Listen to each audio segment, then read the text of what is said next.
예, 안녕하십니까. JTBC 시사진단입니다. GM 군산 공장 이 폐쇄 발표로 이 지역 경제에 일파만파의 이 파장이 일고 있습니다. 이 근로자들의 대량 실직 걱정, 그리고 이 협력업체의 무더기 도산 우려, 이 아우성이 커지고 있는데요. 하지만 아직은 해법을 정리하지 못한 상태입니다. 오늘 그 고민을 같이 해보겠습니다. 오늘 얘기는 민주평화당 정동영 의원 그리고 이호근 교수, 유한신 교수 세 분과 함께 하겠습니다. 어서 오십시오. 네, 안녕하세요. 예. 자, 먼저 GM 사태와 관련해서 최근에 JTBC 뉴스에 보도됐던 내용의 일부를 좀 짧게 보시겠습니다. 정부와 GM은 한국 GM에 대한 재무 실사에 합의했습니다. 산업은행은 GM과 실사 범위에 대한 협의를 마치게 되면 빠르면 이번 주 안에 실사에 나서게 됩니다. 군산공장 노조는 산업은행의 철저한 재무 실사를 촉구하고 있습니다. 나머지 두 공장은 살리고 한 공장은 폐쇄를 하겠다. 이런 거에 대해서는 저희는 노동자들은 절대 용납할 수 없고요. 정부는 군산공장 재가동 여부를 포함한 한국 GM의 전체적인 정상화 방안은 실사 결과를 보고 마련할 방침입니다. 익산에 있는 GM 군산공장의 1차 협력업체입니다. GM 군산공장에 납품해온 부품 생산 라인이 이달 초 가동을 멈췄습니다. 전체 생산 라인의 절반가량으로 고용 유지 등 위기감이 그 어느 때보다 큽니다. 폐쇄 결정이 난다라고 하면 인원부터 저희 공장, 이 공장에 대해서 지금 한 40% 이상에 대한 면적에 대한 그 활용 이런 부분도 상당히 지금 문제가 되고 있습니다. 전북에 있는 GM 군산공장의 협력업체는 모두 136곳, 군산에 83곳으로 가장 많이 있지만 익산 등 5개 시군에도 59곳이나 있습니다. 예. GM 사태, 그 원인과 책임이 어디에 있는지 좀 먼저 살펴보겠습니다. 원인을 잘 찾아야 수술도 잘 할 수 있을 테니까요. 그 가운데서 이 GM의 이 부실한 경영 그리고 이 착취 의혹에 관한 얘기가 많이 나오고 있는데 많이 나온 얘기여서 오래 끌 얘기는 아닙니다만 잠깐 살펴보고 좀 가야 될 것 같습니다. 화면을 보면서 잠깐 좀 설명을 드리죠. 예, 2013년부터 이 4년 동안 이 한국 GM이 미국 본사의 GM에 지급한 이자가 4천억 원입니다. 이율이 5%대로 고리였고요. 그래서 한국 GM에 고리대금업 한 것 아니냐 이런 비판과 의혹이 있지요. 또 매출 원가율이 보통 80%대인데 한국 GM은 90%대였습니다. 그래서 이 한국 GM에서 생산하는 차를 본사가 헐값에 사간 것 아니냐 이런 얘기도 있고요. GM이 연간 업무 지원을 한 게 있는데 그 비용으로 한국 GM에서 수백억 원의 돈을 댔습니다. 이익을 본사에 몰아줬다 이런 의혹이 있죠. 다음 화면 볼까요? 이런 사정 때문에 12년부터 5년 동안에 쌓인 누적 적자가 1조 9천억 정도 되는데요. 그 가운데서 76% 그러니까 한 4분의 3가량인 1조 5천억 원이 본사에 돈을 대거나 예를 들면 유럽, 러시아 철수 비용을 댄다든가 이자를 댄다든가 구매비를 분담한다든가 이런 비용으로 다 들어가서 크게 보면 한국 GM이 미국 GM에 복로로 한 것 아니냐 이런 의혹이 있습니다. 물론 GM 측은 이런 주장을 인정하지 않고 있죠. 이 부분 좀 잠깐 얘기하고 넘어가겠습니다. 계속해서 나왔던 이야기인데 이 부분 글쎄요. 실사를 하면 좀 더 구체적으로 밝혀지기는 하겠지만 어떻게 봐야 될지요, 정동영 의원님? 임시 방편이라고 생각합니다. 그러니까 이제 GM이 문제가 있는 건 사실이에요. 또 이렇게 된 것은 GM 본사의 경영 실패죠. 영국에서 철수하고 러시아에서 철수하는데 그 철수하는 데 든 비용의 일정 부분을 한국에다가 분담시킨 것 등 그러니까 군산 공장은 죄가 없는 거지요. 한국 GM은 죄가 없는 건데 어쨌든 본사의 경영 방침이 지금 몇 년 전에 새로운 그 GM의 그 최고 경영자가 돈 안 되는 건 다 철수한다, 손 뗀다, 뭐 이런 방침을 가지고 지금 본사는 흑자가 났다는 거죠. 한 10조 원 작년 올해. 근데 대개는 이제 손해 나는 거 다 팔아치우고 철수하고 여기에 지금 이제 군산 공장이 희생양이 된 거죠. 예. 두 교수님께서는 어떻게 보십니까? 예, 제가 보기에도 지금 의원님께서 말씀하셨는데 일단 정부라든지 사는 정책의 부재입니다. 어떠한 준비 아무 과정이 없었던 거죠, 지금까지. 실제 2013년도에 GM 본사 같은 경우는 유럽에서 세벌의 브랜드를 철수를 했습니다. 그때 벌써 전조가 보인 상태였는데 그리고 또 방금 말씀하신 이 화면에서도 봤지만은 이 한국 GM과의 GM 본사의 어떤 종속적인 그런 관계 예. 그런 부분에서도 어떤 이제 무리한 요구도 있었고 예. 그런 이제 갈등도 있었는데 이미 많은 얘기는 있었지만은 그런 부분에 대해서 전혀 우리가 준비가 없었던 게 문제가 아니었던가 생각이 듭니다. 예. 미국 본사 입장에서는 혹시 그렇게 생각할 수도 있지 않을까 싶습니다. 좀 지나치느냐 아니면 그렇지 않느냐의 문제지. 미국 본사가 이득을 취하는 것은 너무나 당연한 행위 아니냐 이렇게 뭐랄까 해명을 하거나 반박을 할 수도 있는 거라고 그래서 유 교수님 말씀에 한마디 좀 보태면 예. 우리 정부 책임, 산업은행 책임은 없는가 예. 그런 점에서 오늘 보도된 게 있어요. 예. 뭐냐면 산업은행이 지금 17% 두 번째 대주주란 말이에요. 그런데 작년 6월 달에 그러니까 작년 6월에 신용평가를 해봤더니 한국 GM을 해봤더니 이게 CCC 등급이더라. 예. 근데 이게 2년 전에 2015년에 평가했을 때는 BBB 등급. 예. A보다 B가 못하고 B보다 C가 못한 건데 어떤 BBB에서 CCC는 여러 단계가 떨어진 거 아주 급격히 추락했는데 그런 보고가 작년 6월 달에 됐음에도 불구하고 예. 지금 근 1년이 다 되도록 산업은행이나 정부는 제대로 보고도 안 되고 예. 또 제대로 대책 강구도 안 되고 하는 책임을 면할 수 없을 것 같아요. 예. 한국 GM에 말하자면 그런 이익을 미국 본사가 다 뭐 착취하듯이 빼갈 동안에 그동안 2대 주주였던 산업은행은 무슨 노릇을 했느냐 그런 지적의 말씀이셨군요. 예, 오르신 지적이고요. 2013년에 11년에 39억 불을 수출했었는데 절반으로 이제 반토막 난 거 이제 교수님 말씀하신 것처럼요. 그 상황에서부터 전조가 시작이 됐고요. 이제 의원님 말씀대로 그 전에 2016년에 그 경영 컨설팅을 받자고 산업은행에서 제안을 했는데 각종 정보가 좀 있어야 되지 않습니까? 116가지 정도의 이제 정보를 요청을 했는데 경영자료? 6가지 예. 정도의 경영 자료, 나머지는 경영 비밀이라고 해서 클로즈를 했거든요. 결국은 자료가 없어가지고 컨설팅을 못 받았다라고 닫아버렸습니다. 그럼 예. 여기에선 당연히 GM 본사의 어떤 도덕적 비난은 면할 수 없는 거지만 중요한 부분은 이런 위기 상황이 오고 경영 컨설팅도 제대로 이룰 수 없고 작년에 그 방금 말씀하신 것처럼 트리플 B-에서 트리플 C로 7단계가 떨어지는 이런 위기가 왔는데 산업은행에서 어떤 태도를 취했냐면 한국 전체 자동차 산업의 구조 변화나 위기에 대한 대책을 세운 게 아니고 자기네 지분 17%를 안전하게 빼놓을 방법만 연구를 했고요. 예. 그다음에 거기 파견 나가 있는 이사들이 대부분의 그냥 거수기 역할만 하면서 특히 군산공장 폐쇄에 대한 안건에서 반대표가 아닌 기권표를 던졌다. 이런 부분에 대해서는 도덕적 그리고 행정적 책임을 면할 수 없다. 이렇게 볼 수 있습니다. 이 교수님 굉장히 중요한 지점을 얘기하셨는데 우리가 지금 군산공장 폐쇄 소식을 언제 들었냐면 설 명절 전전날이에요. 그렇습니다.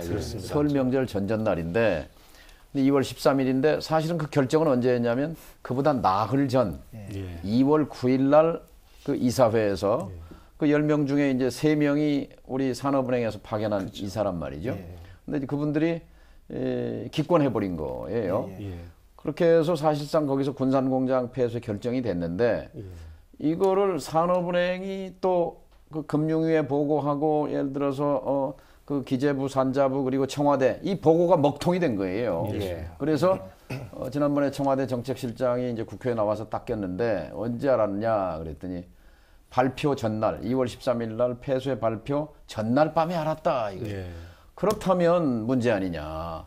일자리 대통령을 자처하고 일자리 상황판을 청와대에 놓고 매 시간 챙긴다고 자랑을 해왔는데 군산공장 폐쇄를 그럼 대통령은 언제 알은 거냐? 언제 보고를 받았냐 하는 문제가 남아있는 거예요. 예, 예.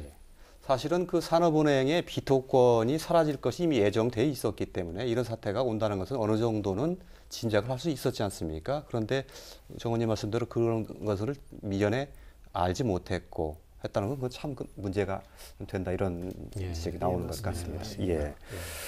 인건비에 관한 부분도 좀 있는데요. 그 부분도 잠깐 화면으로 좀 말씀드려볼까요? 예. 인건비 한국 GM의 그 현황을 보면 2013년도에 6,900명, 직원 수 얘기하는 겁니다. 그 직원 수가 2016년은 16,030명으로 한 5% 정도 감소를 했습니다. 그에 반해서 같은 기간에는 인건비가 15% 정도 늘었습니다. 물론 여기에는 이제 고액 연봉을 받는 이제 임원급들의 연봉까지 다 포함되어 있는 것이긴 합니다만, 그래서 조금 적자가 계속 쌓여가는 상황에서 저렇게 인건비가 늘어난 것은 좀 문제가 있지 않았느냐 하는 얘기가 나오고 있고요. 또 하나 보면은 2013년부터 사실은 작년까지요. 한 해도 거르지 않고 매년 1,000만 원 이상의 그런 성과급이 지급이 됐습니다. 그래서 이런 건 고비용 또 그리고 저효율의 원인이 아니냐. 그래서 근로자들도 또 노조를 중심으로 해서 그곳에서도 문제가 좀 있었던 것 아니냐라는 지적이 나오고 있습니다. 어때 이것입니까? 이호금 교수님 또는 이관순 교수님? 예, 이 부분에 대해서 일단은 가장 중요한 게 현 정부 같은 경우는 여론의 의견을 많이 이렇게 받아들이는 입장입니다. 시민단체 의견도 받아들이고. 그래서 처음에 이 군산공장 폐쇄나 GM 사태가 발생했을 때는 당연히 지원을 하고 정부 차원에서 어떤 명분을 잡아서 이걸 살려야 된다라는 의견이 당연시 됐었어요. 솔직히 말씀드리면 전문가들 사이에서도. 그런데 국민 여론이나 댓글이 상대적인 박탈감, 규정 노조에 대한 불만, 그 다음에 또 이 상황에서도 또 파업을 하고 이런 부분에 대한 불만이 쫙 쌓이다 보니까 조금 강경 모드로 돌아섰거든요. 그래서 말씀하신 대로 실제 가장 중요했던 부분이 그 임금 협상 부분에 회사가 계속 매년 한 6천억 정도의 적자를 보고 있었고요. 그 적자 폭에 대해서 군산공장에서 인건비 포션이 한 2천억 정도 되거든요. 그러니까 GM 입장에서는 5천억에서 6천억 되는 적자를 줄이기 위해선 최소한 공장을 폐쇄해서 2천억의 비용을 세이브하고 나머지 3천억은 경영 합리화나 여러 가지 구조조정을 통해 가지고 정상화시키겠다는 계획안이 있는 거고요. 결론은 지금 상황에서는 공장 폐쇄가 없으면 정상화가 안 된다. 한국 GM 전체가 이렇게 보는 거거든요. 그런데 이런 부분에 대해서 정부가 과감하게 공적 자금을 투입을 하려면 일단 동정 여론이나 이런 게 필요한 부분이 있죠. 그런데 한 몇 년 전에 그 노사 간 임금 협상안을 할 때도 그간 8% 늘 매년 인상하던 부분을 회사가 어려우니 우리가 동결하겠다가 아니고 회사가 어려우니 우리가 5%만 상승할게. 이 안을 가지고 가서 아마 평균 4에서 4.3% 정도 매년 상승을 했을 겁니다. 이런 부분들에 대해서 여러 국민들이 상당히 좀 고개를 돌리고 등을 돌리는 어려움이 발생했는데 이런 부분은 지금이라도 늦지 않았습니다. 그 르노 삼성 같은 경우 스페인 공장이 폐쇄 직전에 있을 때 그 노조원들이 임금을 동결하고 3년에 한 번씩 임금 협상을 1년에 하던 걸 늦추고 그리고 주말에도 평일 수당을 받고 자기네가 정상화하겠다고 노력을 하고 르노 삼성이 대규모 투자를 해가지고 전 세계에서 생산율 1위, 생산 효율성 1위를 현재 달성하고 있거든요. 그런 어떤 면을 우리가 본받아가지고 과감한 어떤 대책을 통해 가지고 우리 여론을 좀 바꿀 수 있지 않나 이런 생각입니다. 군산 공장은 좀 억울할 거예요. 그렇죠. 무슨 얘기냐면 얼마 전에 군산 공장에 가서 노조 조합원들하고 대화할 때 21년 차 된 조합원이 5천만 원이 채 안 되더라고요. 왜냐하면 지금 공장이 가동률이 20% 일주일에 하루 정도 돌아가는 거란 말이죠. 근데 이거는 지금 조합원들이 게을러서 그런 게 아니라 물량을 계속 빼버리니까 5, 6년 전에는 26만 대까지 생산하던 게 작년에 3만 대로 거의 10분의 1로 줄어서 노조 측에서는 일감을 달라, 일하고 싶다. 그런 입장이었고 그래서 이게 지금 한국 GM, 부평, 창원, 군산 전체로 하면은 이제 인건비가 꽤 높은 수준이겠지만 군산 공장에 관해서는 상당히 조업률이 낮으니까 그 뭐 잔업도 없는 것이고 상당히 임금 수준도 열악한 편이었고 군산 공장은 뭐든지 양보할 테니까 우리가 뭘 했으면 좋겠냐고 회사 측에 사측에 우리가 어떻게 하면 좋겠냐고 이렇게 양보를 전면적인 양보를 제시했어도 뭐 회사는 뭐 그게 관심사가 아니었다는 거죠. 군산 공장의 근로자들은 다른 부평이나 창원 공장 근로자에 비해서 물론 당연히 그런 대접을 받았을 텐데 전체적인 한국 GM 전체로 놓고 보면 임금도 계속 오르고 또 성과급도 계속해서 받고 하다 보니까 눈총이 좀 따가운 눈총이 확실히 좀 있는 것 같아요. 이 부분 분명히 나중에 경쟁력 강화를 기할 때, 개선할 때 분명히 뭐 좀 다르게 좀 바꿔야 되는 그런 부분이 있는 것만은 틀립니다. 같이 놓고 해석을 해서는 안 되고 군산 공장을 별도로 놓고 해석을 해야 됩니다. 한국 자동차 산업의 경쟁력과 관련해서 이제는 제가 지난 지난해 말에 북경 현대 자동차 공장도 가봤고 제가 내일 러시아에 갑니다. 국회 평화 외교단 단장 자격으로 가는데 가는 길에 또 러시아의 현대 자동차도 또 방문하게 돼 있어요. 가서 보면은 말하자면 그 현대 기아차의 국내 공장과 해외 공장의 생산성의 차이, 또 임금의 격차 이런 게 눈에 띄게 크거든요. 그 점에서 이제는 그 노조도 말하자면 전면적인 무한 책임으로서 같은 그 회사 경영에 같이 책임지고 같이 생존을 모색하는. 그래서 예를 들면 지금 노동 이사제 회사 측에서는 좀 열어야죠. 투명하게 경영하고 그걸 정보 공개를 하고 그리고 그런 경영의 현황을 잘 들여다보고 또 노조도 함께 이 회사의 경쟁력을 위해서 효율성을 높이기 위해서 함께 가는 방향으로 가야 한국의 자동차 산업의 미래가 있지 않겠냐. 의원님 말씀하신 대로 어떤 생산 부분에 대해서도 또 나올 수가 있는데 2016년도에 하버 레포트에 보면은 지금 한국 GM의 군산 공장 같은 경우에는 58.31시간으로 해서 전체 세계적인 생산성을 지표를 합니다. 자동차 한 대에 생산되는 그런 시간을 따졌었을 때 거의 148개 중에 한 130위 정도 했다고 합니다. 그런데 실질적으로 이러한 부분들이 어떤 생산성이 떨어지는 게 아니고 거기에 대한 파업으로 인한 계속해서 현장에 정직원이 근무를 하지 못하고 비정규직에 의한 어떤 근무 대체 그런 부분에서 나오지 않았는가.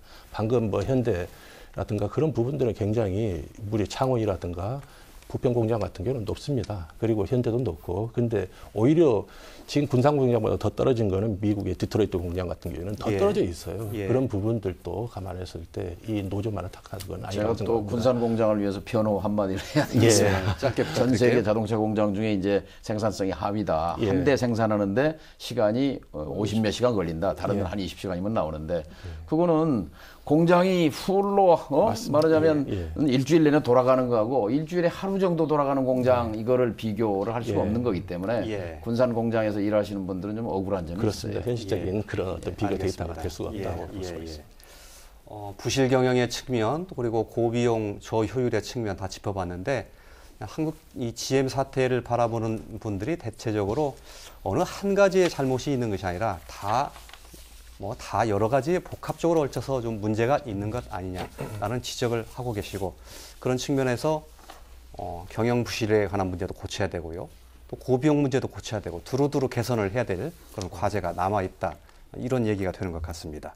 그러면 이제 한국 GM이 지금 경쟁력을 회복하는 방안이 가장 이제 시급할 텐데 경쟁력을 회복해야 공적 자금도 투입하고 지속 가능한 경영도 가능할 테니까요.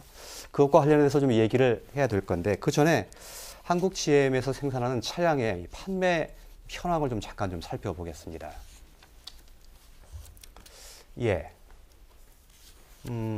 군산 공장에서 생산된 차량 판매를 보면요. 2017년도에 스파크의 경우에 10,000대 조금 넘게 팔렸습니다.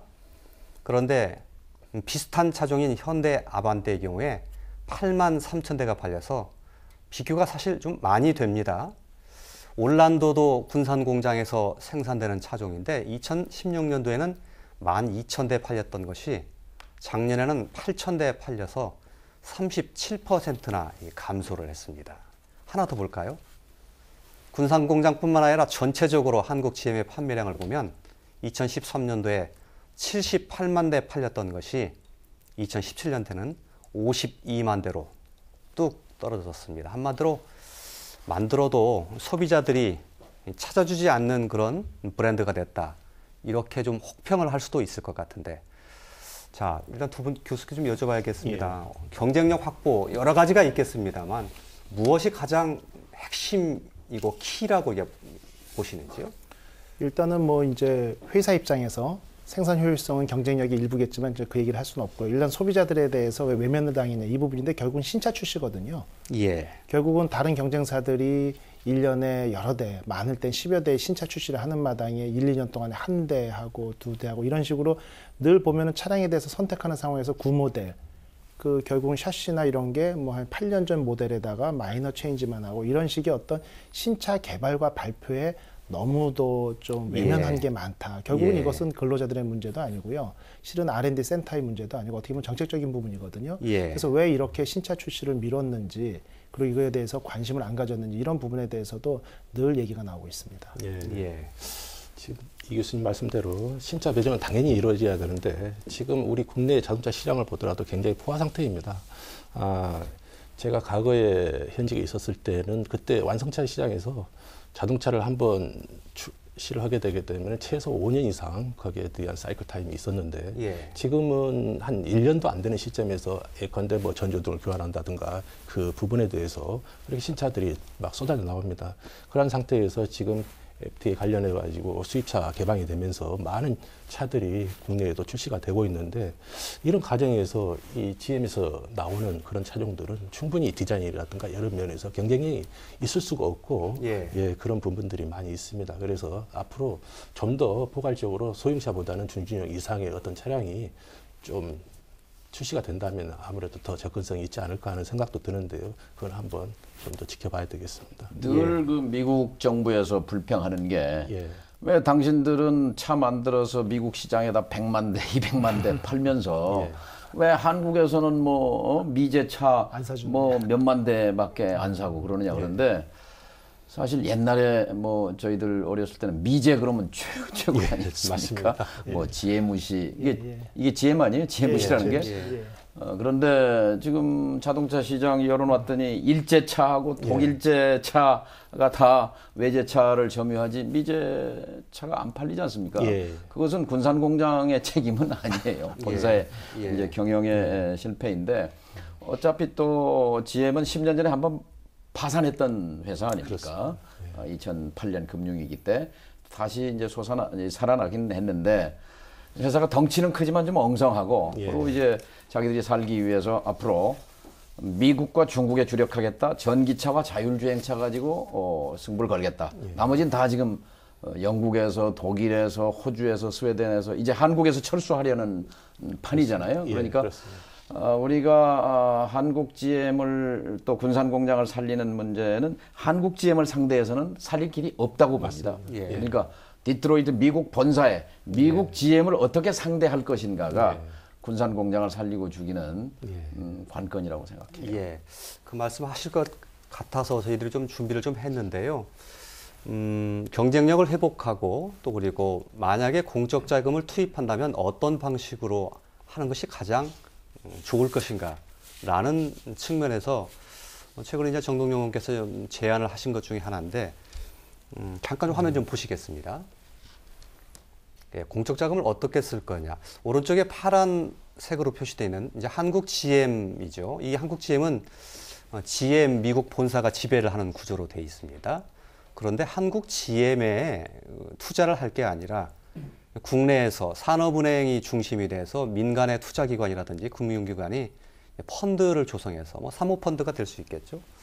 미국의 GM의 주식을 사서 2대 주주가 되자. 근데 그러면 GM을 움직여서 한국 GM, 특히 군산 공장을 살릴 수 있다. 이런 방안을 제시를 하고 있습니다. GM의 주주 현황을 좀 잠깐 보겠습니다. 미국 GM의 주주 현황 보면은 뱅커드 그룹이라는 곳이 5.8% 지금 가지고 있는 것으로 되어 있고요. 그 뒤로 5.1, 4.0%로 되어 있는데 전체적으로 보면 1131곳의 기관 투자가가 발행 주식의 69%를 보유하고 있는 것으로 되어 있습니다. 이 중에서 2대 주주가 되는 방안을 제안을 하고 계신데 정동영 의원께 조금 더 구체적인 얘기 한번 들어보겠습니다. 압축해서 어떤 제안이면 이건 이제 민주평화당의 공식 제안이기도 하고 또 제가 이제 당의 군산공장 특별대책위원장입니다. 위원장 자격으로 시장의 구조조정 전문가들과 토론해서 만든 대안입니다. 무슨 얘기냐면 밑 빠진 독에 물을 부어봐야 그 물이 남아있지 않잖아요. 예를 들어서 대우조선에 지금 군산조선소 폐쇄하면서 대우조선에다가 지금 8조 부었어요. 3조, 5조. 맞습니다. 8조는 어마어마한 돈을 쏟아 부었는데 내년 되면 다시 또 자본 잠식 상태로 들어갑니다. 한 푼도 안 남아 있어요. 자, 이 지금 한국 GM에다가 GM이 지금 요구하는 걸 합치면은 근 3조 원 됩니다.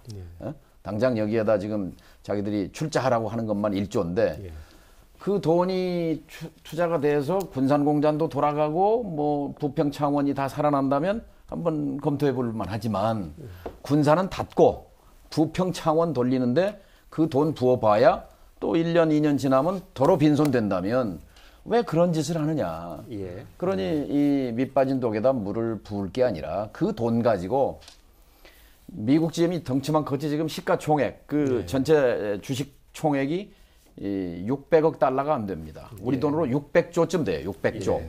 600조 원이니까 60조. 600억 달러는 60조란 말이에요. 60조니까 10%면 6조예요.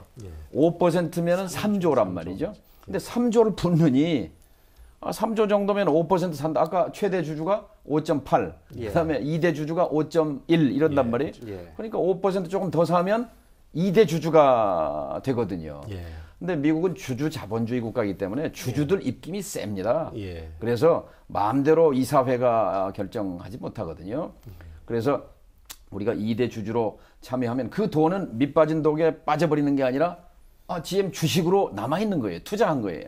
또 트럼프 대통령은 GM을 살리기 위해서 온갖 방법을 다 쓰고 있어요. 하기 때문에 이건 트럼프가 좋아할 일이고 또 트럼프 임기 동안에는 GM 주식이 좋을 거라고 다 전문가들이 봅니다. 그렇기 때문에 그 돈을 가지고 일단 전략적 주주로 참여하자. 그다음에 이게 1단계고 그다음에 그 참여해서 어떻게 할 거냐. 바로 GM의 세계 생산 판매 전략이 전기차와 자율주행차에다가 승부를 걸었기 때문에 군산 공장을 전기차와 자율주행차의 전략적 거점으로 만들자. 근데 그러기 위해서 그 자율차와 전기차의 핵심 부품은 뭐냐면 반도체, 배터리, 통신 장비란 말이죠. 그런데 이 반도체는 삼성전자가 세계 1등, 배터리는 LG화학이 세계 1등, 통신 기술도 한국이 세계 최강. 그러면 이 전기차와 자율주행차의 3요소가 한국에 다 있단 말이죠.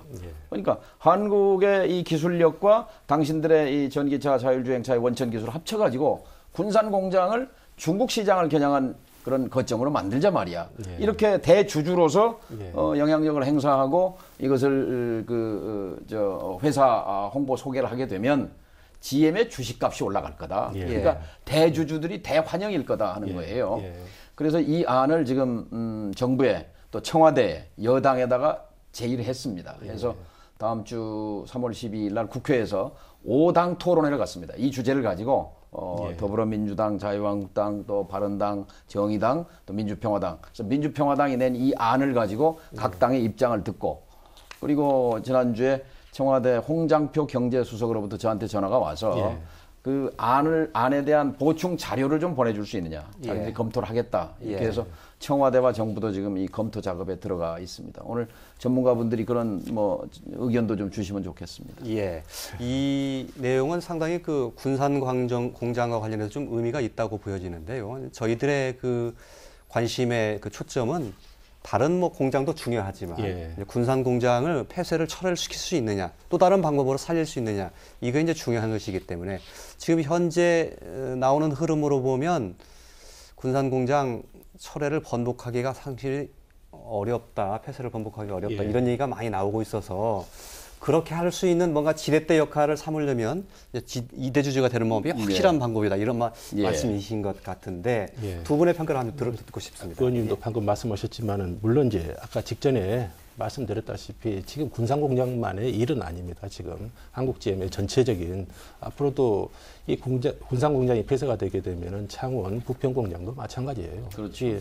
부평공장도 실질적으로 가동률이 지금 소형차 부분에서는 100%대 중형차 부분에서는 거의 50% 이하로 떨어지고 있고 창원은 지금 환경규제 관련해 가지고 지금 어떤 문제점들이 많이 있습니다. 이것도 곧 지금 이제 떨어지는 그런 이제 데이터가 나오고 있는데 그렇다면 결국은 GM 본사에서는 당연히 이제 철수설이 나오고 GM이라는 게 원래 지금 한국에 우리가 지금 어떤 안성차를 수출하는 게 아니라 지금 KT 방식으로 이 부품을 조립해서 그냥 집어 넣어주는 겁니다. 지금 그런 부분. 그래서 이런 이제 생산 이 쉽게 말하면 하청업체죠. 하청업체에다가 이 도내에서 이 판매망 이런 부분들이 지금 부실하기 때문에 철수하겠다는 거예요. 지금 그래서 방금 의원님 말씀대로 그런 부분들을 어떻게 보완을 해야 되는데 이 GM이 철수하지 못하게 하는 거는 저희들이 어떤 경쟁력을 갖춰야 된다. 그래서 방금 말씀하신 EV 차량이라든가 어떤 전기 우리 삼성에서 굉장히 지금 노하우를 가지고 있는데 그런 부분들을 지금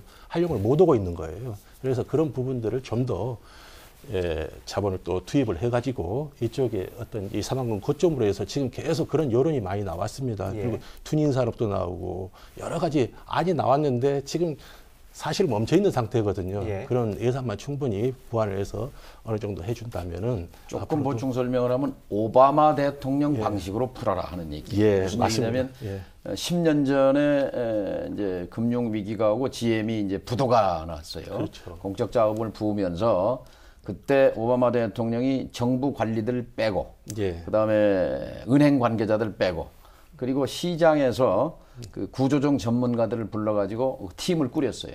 GM을 어떻게 돈을 붓더라도 어떻게 살리는 게 좋겠는가. 그래서 그 직접 대통령이 팀장이 돼가지고 GM을 다시 회생시켰단 말이죠. 지금 문제는 뭐냐면 이 정부가 청와대 따로, 산자부 따로, 산업은행 따로, 금융위원회 따로, 기획재정부 따로 혼란스러워요. 그러니까 어디가 지금 딱 그 지휘봉을 잡고 군산공장 문제에 대해서 정말 고민하는 데가 두드려봐도 없어요. 그래서 중요한 것은 1번 컨트롤 타워, 이 지휘 어디서 이 책임을 지고 서로 지금 자기 책임질까 봐서 좀 몸을 사리는 그런 입장이란 말이죠. 그래서 저희들이 지금 5당 토론회를 통해 가지고 국회에서 이걸 좀 밀어보려고 하는 거죠. 결국 청와대가 이걸 지휘봉을 잡아야 합니다. 당연히. 알겠습니다. GM 본사의 이제 지분을 획득하는 방안, 취득하는 방안에 대해서 말씀해 주셨는데 실효성이라든가 이런 부분에 대해서 조금 혹시 질문하실거나 조금 의견 제시하실 분 있으면 좀 주시면 좋겠습니다. 아니, 저 같은 경우는 제가 이제 다른 토론회에서 준비한 것 중에 방금 의원님 말씀하신 내용이 저도 써 있어요. 아예 본사 지분 매입을 통해 가지고 신차 배정에서 오히려 큰 목소리를 낼 수 있는 과감한 투자가 필요하지. 조금씩 썼다가는 그 밑빠진 독에 물 붓기라는 내용을 저도 딱 써가지고 이걸 얘기를 하고 있는데 의원님도 동일한 의견이 나왔습니다. 근데 이제 두 가지 문제가 있죠. 첫 번째는 이제 3조 정도 되는 과감한 투자에 대한 어떤 부담감이 있을 수 있고요. 그래서 저는 약간 복잡은 하지만 실제 유상증자, 그 다음에 그 출자 전환을 통해 가지고 하면은 실제 그 부분에 대한 금액도 다 나오죠. 왜? GM이 현재 3조에 대해서 이제 빌려준 돈이 있지 않습니까? 한국 GM에 이걸 출자 전환을 통해 가지고 그대로 둘 테니 산업은행에서 17%에 대한 18%에 대한 17%죠. 그 부분에 대해서 출자를 해라. 그게 약 또 5천 몇백억 정도 됩니다. 근데 이 금액이 의미가 있는 게 지금 현재 GM에서 희망퇴직금을 받는 사람들한테 퇴직금으로 2, 3년 인센티브 주고 이런 것들이 현재 30%에 대한 그 희망퇴직 받았을 때 들어간 돈이 2천억입니다.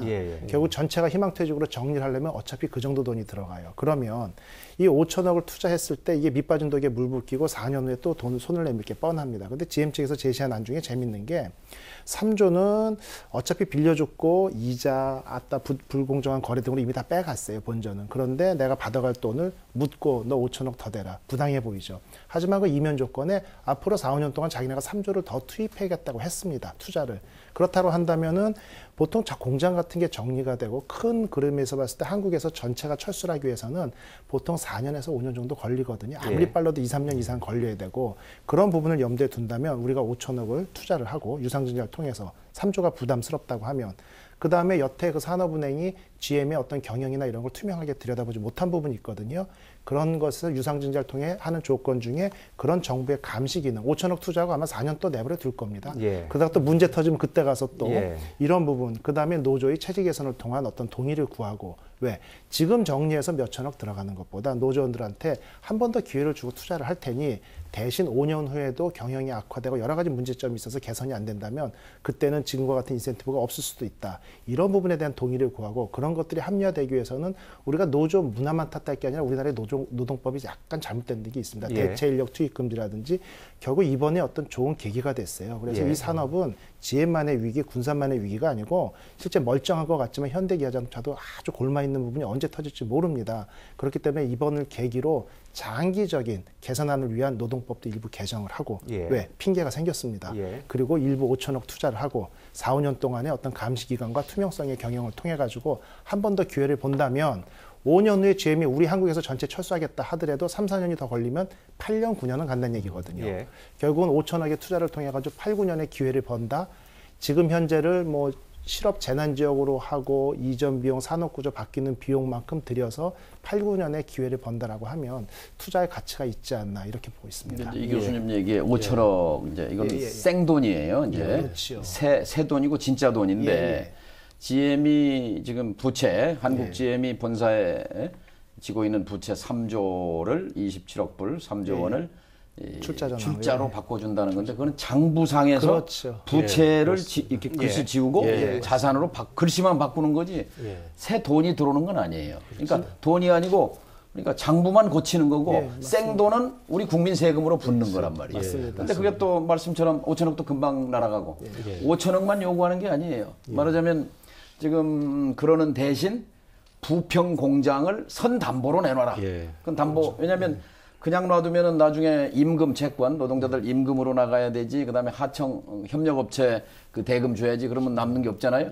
근데 선 담보로 확보해 놓으면 부평 공장이 이제 저 서울 인천 중간에 아주 노른자 위 땅입니다. 맞습니다. 그래서 그게 한 3조 가치가 되는 거예요. 이걸 이제 담보로 확보하겠다.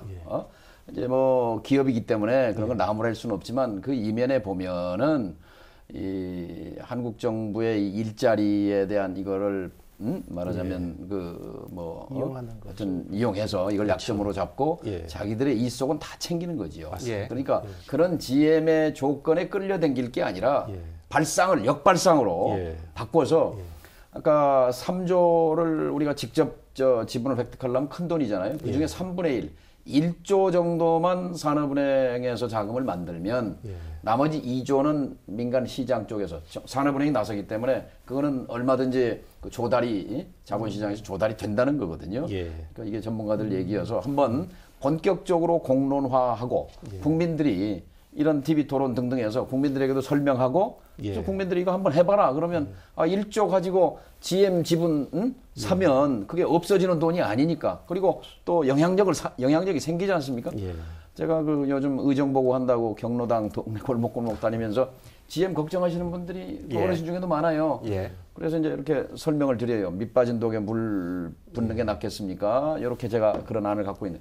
그거 좋겠네. 그거 좀 해보라고. 이렇게 말씀들을 하세요. 맞습니다. 두 분 교수님께서도 상당히 좀 긍정적으로 평가하고 바라보고 계시는 쪽으로 그냥 말씀을 해주셨는데 제가 한 가지 질문을 드리면 군산 내 근무하시는 근로자들이나 또 지역에 계시는 지역민들께서는 결국은 군산 공장이 잘 살아날 것이냐에 관심이 있는 것이니까요. 이게 지분을 매입하고 우여곡절 끝에 되더라도 거기까지는 상당히 좀 시간이 좀 필요하지 않겠습니다. 그 사이에 군산 공장을 폐쇄하고 이렇게 된다면 그게 무슨 의미가 있겠느냐 이런 궁금증도 생길 수 있고요. 지금 현재는 아까 올란도라는 승용차 소형차죠. 또 그 이름이 뭐죠? 스파크. 그 생산 라인인데 그건 굉장히 저도 현장에 가서 보니까 공장이 신형 공장이고 GM 본사도 세계 26군데 공장이 있는데 군산 공장을 1등으로 친다는 거예요. 아주 최신식이고. 근데 이거를 이제 전기차나 자율주행차로 이제 이 라인을 교체하려면 한 3년 정도 걸리는 걸로 되어 있습니다. 근데 이제 정말 GM이 군산 공장을 버리는 게 아니라 자기들의 원천 기술과 삼성, LG 이런 기업들과 같이 협력해서 그걸 전기차 라인으로 자율주행차 라인으로 만들어가는 과정에 엄청난 말하자면 그 교육 훈련도 필요하고 일자리도 생기고 뭐 이렇다는 거죠. 그러니까 희망이 있으면 사람이 견딜 수 있는 거거든요. 당장 돌아가지 않더라도. 근데 이게 공장이 닫고 실업급여나 타먹어라 이렇게 되면 그건 이제 절망이기 때문에 저는 시간은 좀 걸린다고 봅니다만 그러나 얼마든지 그 과정에서 준비 과정 중에 많은 일자리와 훈련 기회가 생긴다고 봅니다. 군산을 또 미래의 그런 자동차 산업의 기지로 육성하는데 그 나머지 주주들도 동의를 해줄 것이냐 이런 것들도 굉장히 중요하지 않겠습니까? 1,100개 기관 투자가들의 관심은 주식값입니다. 주가가 올라가야 자기들 돈을 버는 거니까요. 근데 GM은 지금 사실 이 세계 차원에서는 경쟁력이 지금 밀린단 말이죠. 밀리는데 차타가 공인하는 한국의 삼성이나 LG나 그런 배터리 반도체 기술이 함께 GM과 어우러져서 대중국 시장을 겨냥해서 군산을 이렇게 거점으로 만든다고 하면 이거는 시장에 굉장히 이 푸른 파란 신호등이 들어오기 때문에 예. 주주들은 뭐 이제 그거를 이제 만일 우리가 결정을 하면 1,100개 주주들에게 다 설명을 하는 거죠. 설명서를 예. 보내서 그분들이 이제 판단하고 반응을 보일 텐데 전문가들 얘기는 뭐 대환영을 할 거다 이렇게 예, 봅니다. 알겠습니다.